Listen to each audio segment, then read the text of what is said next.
The most thrilling, explosive, and high-octane action film of 2025, Fight or Flight, has officially arrived. All the passengers on a civilian flight turn out to be assassins in disguise, and their mission is to eliminate a top hacker with the codename Ghost, which turns every killer on board into each other's enemy. A US combat squad executes a mission against a local warlord in Bangkok, but their surveillance equipment gets hacked.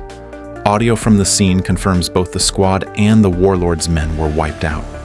The CIA only gets a name, Ghost. Surveillance footage reveals one sole survivor leaving the area, though the cameras were compromised. This person is likely the one called Ghost. Tracking the taxi's GPS, the CIA learns he's heading to the airport. To capture him, Catherine contacts Lucas, a washed-up agent hiding in Bangkok. But Lucas holds deep resentment toward Catherine, and his current fugitive life is closely tied to her past betrayal. 5 years ago, Lucas and Catherine were lovers. Lucas was assigned to protect a diplomat, but a sex worker couldn't satisfy the diplomat's depraved demands. Seeing the girl beaten black and blue, Lucas couldn't tolerate the pervert and violently assaulted the diplomat. That diplomat's brother was the CIA director. Catherine didn't support Lucas in order to protect her career, and Lucas has been on the run ever since. After greeting Catherine's family, Lucas hung up. Seconds later, the bar's landline rang again. Coincidentally, enemies tracking him stormed in. Lucas took a punch and fled. Catherine promises Lucas his freedom if he completes this mission, demanding he head to the airport immediately. Hearing this, Lucas couldn't help but laugh. In case you forget our not-so-recent history, you put me on no-fly list! Okay. This is a good place to start. You get in a taxi right now, you head to the airport. I will have a passport waiting for you by the time you get there. Come on. Call my bluff. And if I did, then what? We're tracking a high-value target. I need you to take them into custody and accompany them back to the United States alive. As in unharmed, Lucas. Do you understand? Still, Lucas agrees to go, and Catherine has Aaron prepare his passport. Lucas's CIA file has been encrypted, and even Aaron, Catherine's assistant, has no access to it. Holy shit. What? Someone on the dark web was talking about the ghost in Mandarin. Luckily, I did a semester in Shanxi, a province in the northwestern... Nobody gives a shit, guy. Get to the point. He's going to San Francisco. You sure? I am. The CIA personnel aim to bring Ghost back to the United States, but to their surprise, the target voluntarily boarded a flight bound for San Francisco. Lucas rushes to the Bangkok airport, his bright pink t-shirt catching attention, and just as he walks into the terminal, someone hands him his new passport and plane ticket. But at security check, there's an issue with his passport, which makes him tense. Did Catherine mess this up? Then another staff member storms in, scolds the security agent, and smacks the scanner hard, finally letting Lucas pass. Clearing security, Lucas asks Catherine who his target is. But no one has ever seen Ghost in person. Although there's no clear information, surveillance suggests Ghost might be injured, so spotting someone wounded among hundreds of passengers shouldn't be hard. Once on board, Lucas secretly watches the people around him. But what surprises him is that the CIA target, Ghost, has already caused global uproar. Organizations are offering a $10 million bounty for Ghost, meaning this airborne flight likely carries other agents or assassins like Lucas. The person seated beside him claimed to be an elegant singer. He offered Lucas a drink, but after consuming it, Lucas began feeling dizzy with blurred vision. Sensing danger, Lucas stands but nearly collapses. The man tells others he's Lucas's friend, then escorts him to the lavatory. This man is also an assassin. He identified Lucas early. To eliminate competition for the $10 million bounty, he struck first. Drugged and disoriented, Lucas can only endure the beating. Though Lucas is battered by Cayenne, he seizes an opportunity and smashes Cayenne's head into the fire sprinkler. He becomes the first person to ever die like that. Still dazed, Lucas urgently crawled to the bathroom. He squeezed the entire bottle of shower gel into his mouth, as this was the only way to purge the drugs from his system. The commotion from their struggle attracted the cabin crew's attention. Lucas was struggling to shove the assassin Cayenne into the ventilation duct. Flight attendant Aisha knocks repeatedly with no answer. She fetches the air marshal to break in. Just then, Lucas opens the door and claims he just got airsick, but blood dripping from the ceiling gets noticed. In a blink, Lucas disarms and knocks out the marshal. He then ushers Aisha and Royce inside. Lucas insisted he wasn't a criminal, but an FBI agent. This guy must He'll come looking for us. What the Lacking credentials, he could only prove it using his phone. Department of Justice to Attaché to Thailand, Agent Lucas Daniel Reyes, office number 808. Sorry, but do you have like an actual badge? I don't have time for this shit! This is the situation that you, me, and everyone else on board suddenly find ourselves in. Wait. What? I don't understand. You're looking for someone that's on this plane. Yep. And other people who are looking too.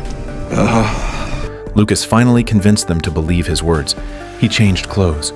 Since he couldn't fire guns freely on the plane, he instructed Aisha to hide the air marshal's weapon and inform the pilot about the situation on board. While searching for the other air marshal, they discovered his body in the cargo hold. Lucas seemed deep in thought, then suddenly said something puzzling to Aisha. Gotta hand it to you. Flight attendant's a pretty good cover. Cover? This is my job. Lift up your shirt. Damn it. Everybody thinks the Ghost Is a middle-aged man! And the ghost is a what?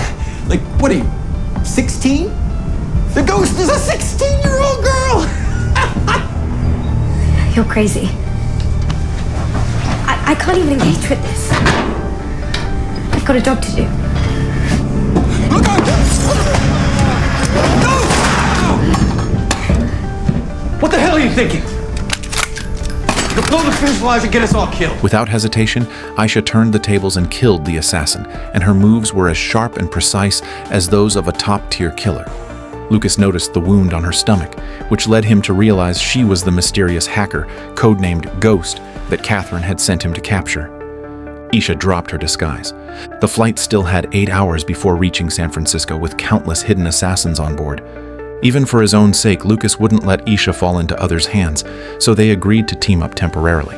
They found the pilots explaining that no matter who knocked, they must not open the cockpit door. Lucas went to the first-class cabin, asking the chief flight attendant for a passenger list.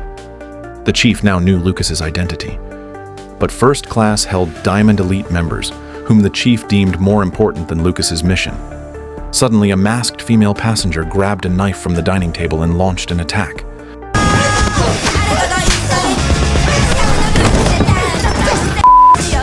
The woman tore off her veil, revealing distinctive Triad assassin tattoos. She lunged again, aiming lethal strikes at Lucas. Seeing this, Lucas stopped holding back.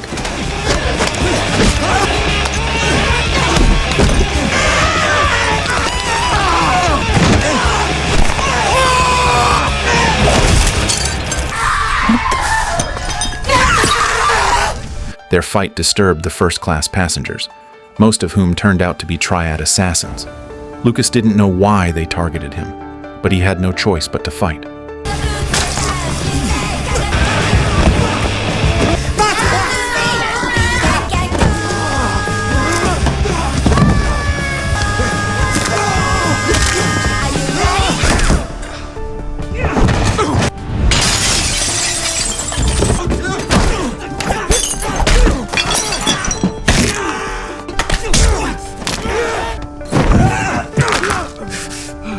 Lucas neutralized all hidden assassins in first class.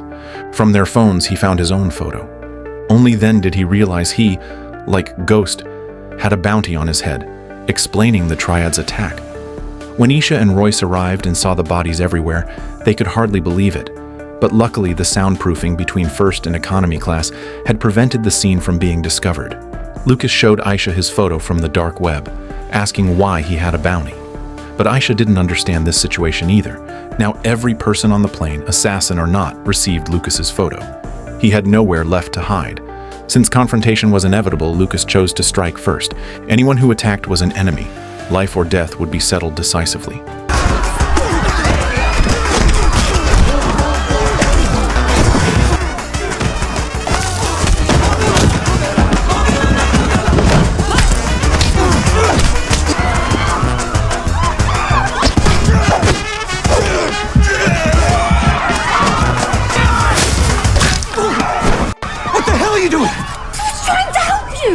They figure out it's you I'm protecting. It's gonna make my job twice as hard.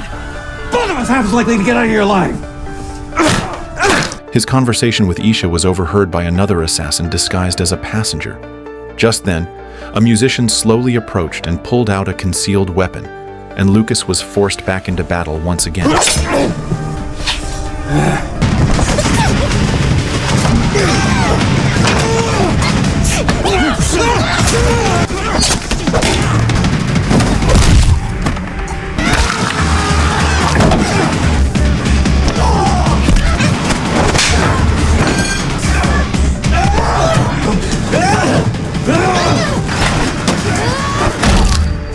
They barely survived the crisis at great cost. But just as Lucas began to relax, a dart hit him from behind, and a woman rushed forward and kicked him. He's with me! He's with me! Stop. He's with me! You're both with me! Stop! 3 women appeared, all hired by Isha for protection, but Lucas had sustained 2 knife wounds earlier. Overwhelmed, he collapsed. They hid him in the cargo hold for treatment. After this incident, Aisha finally revealed the truth about herself. Because for a hacker, placing a $10 million bounty is extremely abnormal. As a child, Isha was kidnapped and forced to work for a warlord because of her extraordinary talent with computers. Using a self-built device she developed, she could effortlessly hack into any nation's data. The destructive power this device could unleash far surpassed that of missiles or atomic bombs, which is why so many were after Isha. Meanwhile, the CIA had identified the mysterious hacker known as Ghost as Aisha, the flight attendant on the plane. Aaron took the chance to slip away and quietly uploaded Isha's photo to the assassination network. And it was also him who had leaked Lucas's photo before. But Catherine caught him red-handed, forcing him to confess the truth. A source close to the Ghost contacted me a week ago. Said she built a device that could disrupt our entire industry. Whoever owns that device is a multi-billionaire overnight. You and I are about to be the only 2 people on Earth who know about this. So, you could turn me in and figure out how to explain this unholy pile of shit you're currently presiding on, or you could join me and have more money than you can ever possibly imagine. Catherine, who had already betrayed Lucas once, sold him out again for money. With just 3 hours left until landing, the previously patient killers could wait no longer and began searching the entire cabin for Lucas and Aisha.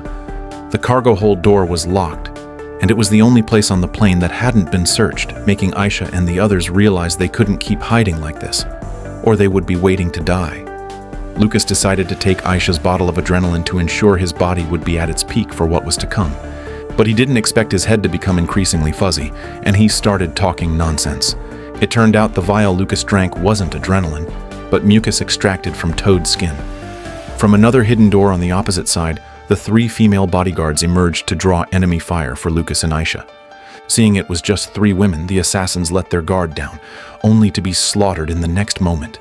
The killers trying to open the lower cargo door heard the commotion and rushed over to investigate. The 3 women were no ordinary fighters, and they immediately engaged the killers in close quarters combat.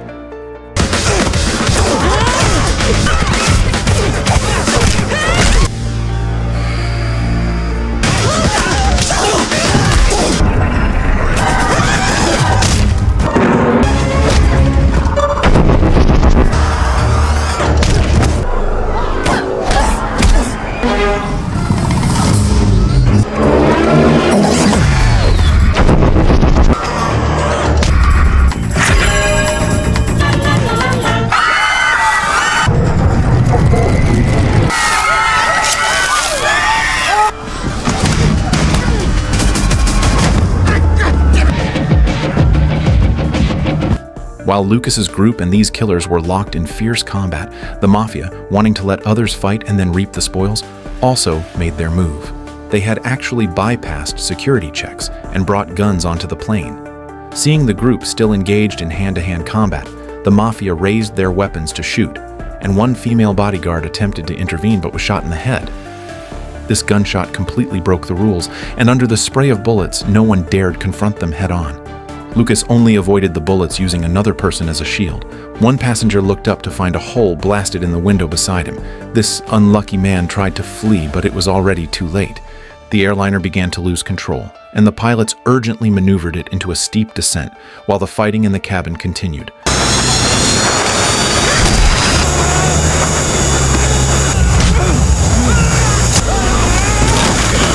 Under the pilot's control, the plane descended to a safe altitude, finally stabilizing it. But one man, dizzy from air sickness, opened the back door of the cockpit, and standing outside was a killer disguised as a crew member, with another assassin right behind him. A pilot quickly pulled out a flare gun to threaten them, but had it knocked away. Bouncing several times, the flare landed squarely in the pilot's eye. The other pilot was also knocked unconscious by the killers. But now the plane was in an uncontrolled, pilotless state. In the cabin, a recovered Lucas and the remaining killers grew wary again, and a major confrontation became inevitable. Aisha directly threw Lucas a weapon. Aside from guns, this was a truly devastating tool. Lucas then began a one-sided slaughter. This scene is too intense to show, so fans should watch the original film. Ultimately, Lucas unsurprisingly eliminated all the killers on the plane. Catherine and Aaron were still waiting for the airliner carrying billions in assets to land, when suddenly the plane's tracking system lost contact. Then Aaron was shot in the head. As a hacking expert, Aisha still possessed a super device, making it effortless to hide an airliner's location. Catherine called, still trying to ask about the airliner's whereabouts, but Lucas, having seen Catherine's true nature, didn't tell her, infuriating Catherine immensely. Lucas didn't give her a chance to continue speaking and hung up the phone directly. Aisha thanked Lucas for saving her, but he, severely injured, passed out completely. When Lucas woke again, he was in a hospital bed, the room surrounded by signs of heavy gunfire. He didn't know how the plane landed, but his intuition told him this place wasn't safe. Suddenly, a grenade blew a hole in one wall. Before he could react, Aisha had already rushed into the room.